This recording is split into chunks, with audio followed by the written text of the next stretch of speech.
Shalom semuanya, kami dari kelompok 6 dengan anggota kelompok Efraim Hanis Cahyadi, Graciela Kristina Simamora, Lydia Masta Purba Cibro, dan Tulu Karisma Telang Banua. Nah, apa-apa saja yang akan kami bahas tentang aplikasi bilangan kompleks pada rangkaian listrik paralel? Yang pertama ada pendahuluan terdiri dari kaitan matematika dengan bidang lain. Kemudian pembahasan terdiri dari dasar teori bilangan kompleks dan rangkaian listrik paralel, serta rumus yang berkaitan dengan bilangan kompleks. Yang terakhir adalah bagian kesimpulan dan pembahasan.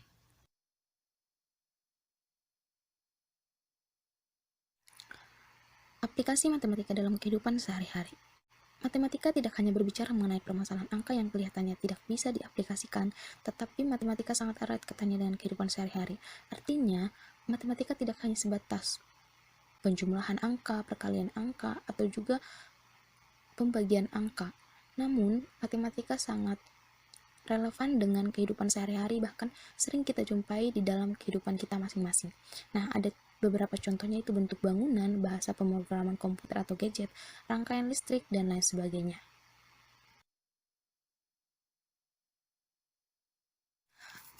Bilangan kompleks merupakan salah satu himpunan bilangan terbesar yang kita ketahui sampai saat ini. Bilangan kompleks meliputi bilangan real dan bilangan imajiner. Bentuk umum dari bilangan kompleks yaitu C sama dengan himpunan dari A tambah BI, di mana A dan B merupakan elemen bilangan real dan I kuadrat sama dengan minus 1. Misalkan ada sebuah bilangan dengan Z sama dengan A tambah BI, maka A disebut bilangan real dari Z dan B adalah bilangan imajiner dari Z. Selain dalam bentuk umum, bilangan kompleks dapat dinyatakan juga dalam bentuk lain seperti polar.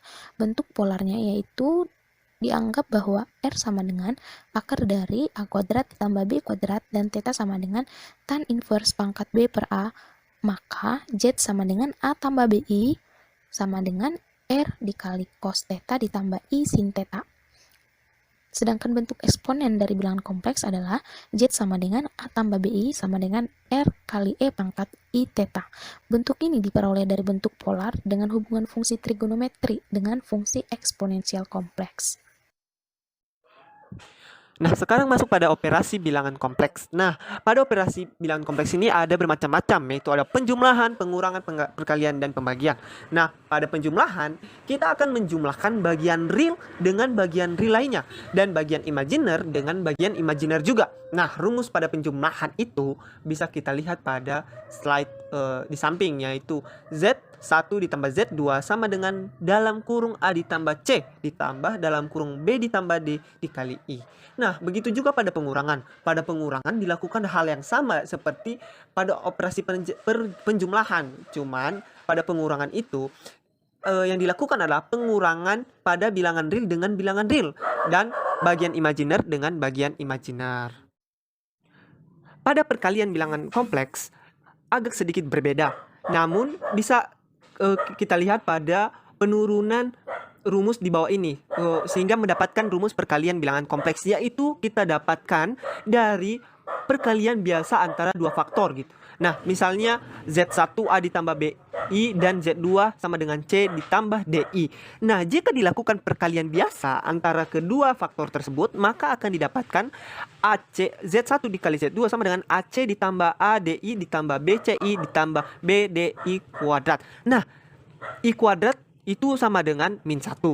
Maka disubstitusikan ke dalam persamaan tersebut sehingga akan menghasilkan Z1 dikali Z2 sama dengan dalam kurung AC dikurang BD ditambah AD ditambah BC dikali I.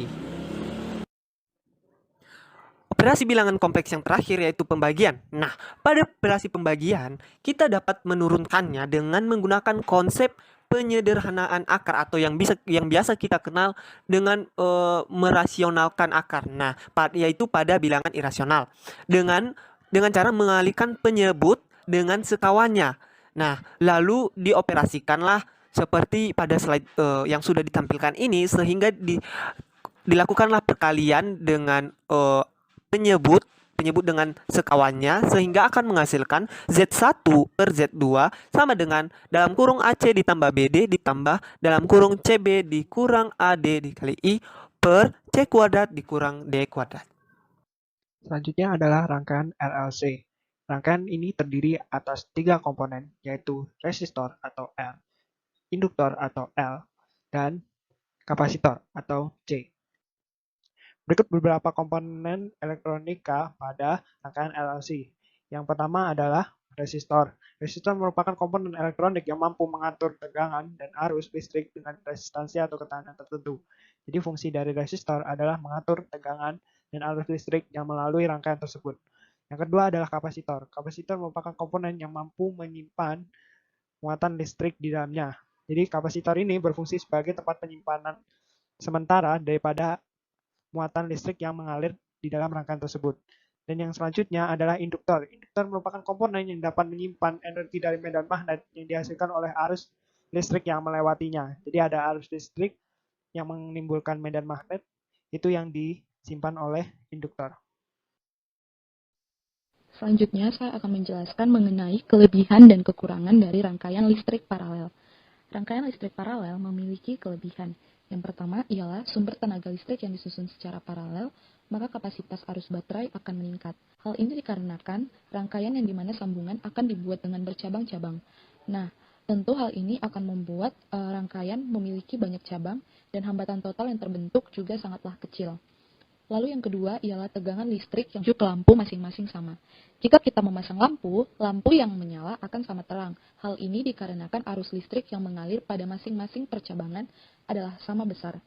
Lalu yang ketiga ialah jika salah satu lampu yang disusun secara paralel mati, maka lampu lainnya masih bisa menyala.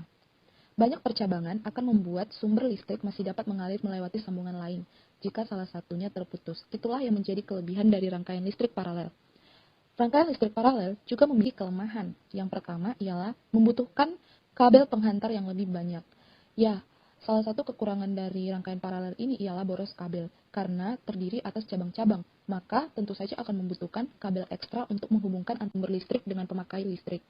Lalu yang kedua ialah membutuhkan biaya yang lebih besar. Tentu saja dalam rangkaian paralel, kita akan membutuhkan biaya yang lebih besar, karena dari segi kabelnya itu lebih banyak daripada rangkaian seri. Dan jika pun memasang lampu, lampu yang dipasang tidak hanya satu, tetapi lebih dari satu lampu. Dan tentu saja ini lebih membutuhkan biaya yang lebih besar daripada rangkaian seri. Selanjutnya adalah rumus tegangan. Nah, kita dapat melihat di PPT ada 3 jenis tegangan, yaitu tegangan resistor, induktor, dan kapasitor. Jika kita mengamati ketiga rumus tersebut, maka dapat diambil kesimpulan tegangan total dari rangkaian paralel adalah sama dengan tegangan pada setiap komponennya. Maka V total sama dengan VR sama dengan VL sama dengan VC. Selanjutnya akan dijelaskan oleh teman saya. Rumus yang berkaitan dengan bilangan kompleks selanjutnya adalah penentuan impedansi atau Z.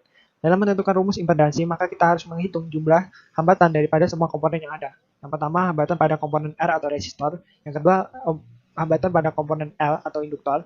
Yang ketiga, hambatan pada C atau kapasitor.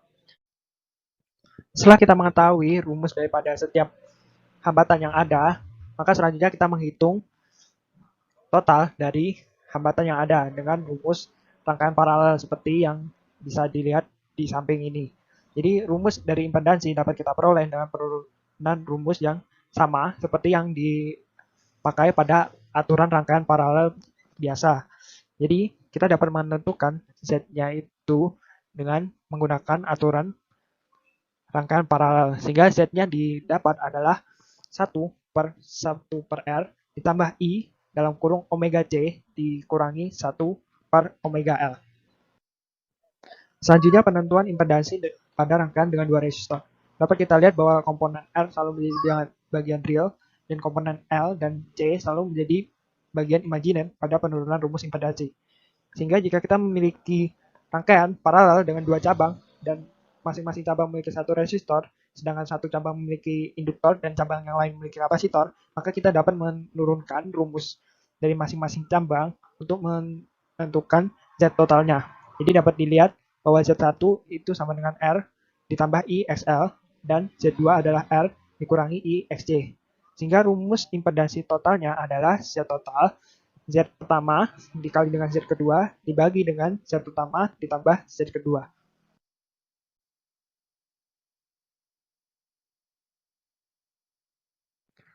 Matematika dapat diaplikasikan dalam kehidupan sehari-hari, terkhususnya dalam bidang fisika dan elektronika. Penggunaan bilangan kompleks mungkin tidak banyak digunakan secara langsung, namun melalui pembahasan ini kita dapat melihat bahwa bilangan kompleks juga dapat digunakan untuk analisis rangkaian listrik. Sekian pembahasan kami. Terima kasih atas perhatiannya. Tuhan memberkati.